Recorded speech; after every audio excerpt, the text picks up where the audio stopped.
नमस्कार दोस्तों। हर महीने कृष्ण पक्ष और शुक्ल पक्ष में एकादशी की तिथि पड़ती है और एकादशी की तिथि भगवान विष्णु को समर्पित है। लेकिन जब यह एकादशी माघ के कृष्ण पक्ष में पड़ती है तो उसे षटतिला एकादशी के नाम से जाना जाता है। षटतिला एकादशी में तिल की बहुत ज़्यादा महत्ता है।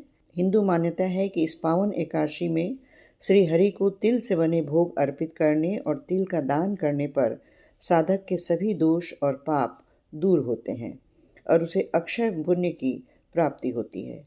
तो आइए इस वीडियो में जानते हैं षटतिला एकादशी की तिथि, शुभ मुहूर्त, महत्व और पूजा की विधि। लेकिन इससे पहले अगर आप मेरे चैनल पर नए हैं तो मेरे चैनल को सब्सक्राइब जरूर करें ताकि इसी तरह के व्रत और त्योहारों से संबंधित तिथि की सही और सटीक जानकारी समय समय पर आपको मिलती रहे। तो आइए वीडियो को शुरू करते हैं और सबसे पहले जानते हैं षटतिला एकादशी की तिथि। श्री हरि की कृपा बरसाने वाली षटतिला एकादशी 14 जनवरी 2026 दिन बुधवार को रखा जाएगा।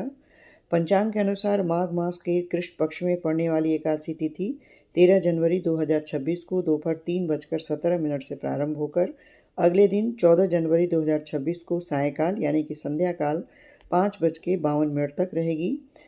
वहीं इस व्रत का पारण 15 जनवरी 2026 को प्रातःकाल 7:15 से 9:21 तक रहेगी। आइए इसकी पूजा विधि भी आप जान लें।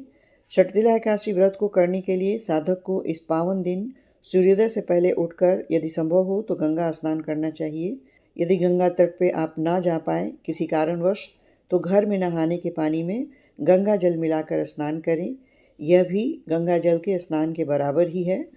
तन और मन से पवित्र होने के बाद सबसे पहले सूर्य नारायण को अर्घ्य दें। इसके बाद भगवान विष्णु का ध्यान करते हुए षटतिला एकादशी व्रत को विधि विधान से करने का संकल्प लें। इसके बाद अपने पूजा घर में श्री हरि को सबसे पहले गंगा जल अर्पित करें। इसके बाद चंदन, पुष्प, फल, मिष्ठान, धूप, दीप आदि अर्पित करें। इसके बाद श्री हरि का गुणगान करने वाली एकादशी व्रत की कथा का पाठ करें और पूजा के अंत में भगवान विष्णु की आरती करें। फिर पंजीरी और पंचामृत का भोग लगाने के बाद सभी को प्रसाद बांटें और स्वयं भी प्रसाद ग्रहण करें। षटतिला एकादशी का धार्मिक महत्व बहुत अधिक है। हिंदू मान्यता के अनुसार षटतिला एकादशी व्रत को विधि विधान से करने पर साधक पर श्री हरि की पूरी कृपा बरसती है और उसके जीवन से जुड़ा हर दुख, दरिद्रता और दुर्भाग्य दूर हो जाता है।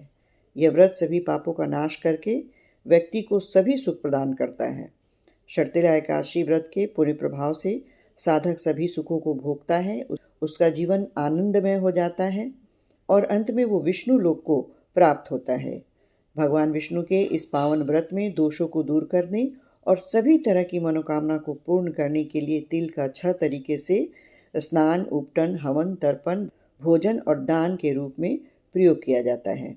ये थी साल 2026 के माघ माह में पड़ने वाली षटतिला एकादशी पर विशेष जानकारी। वीडियो अच्छी लगी हो तो इसे लाइक और शेयर जरूर करें। अब आप मुझे आज्ञा दें। नमस्कार। ओम नमो भगवते वासुदेवाय नमः।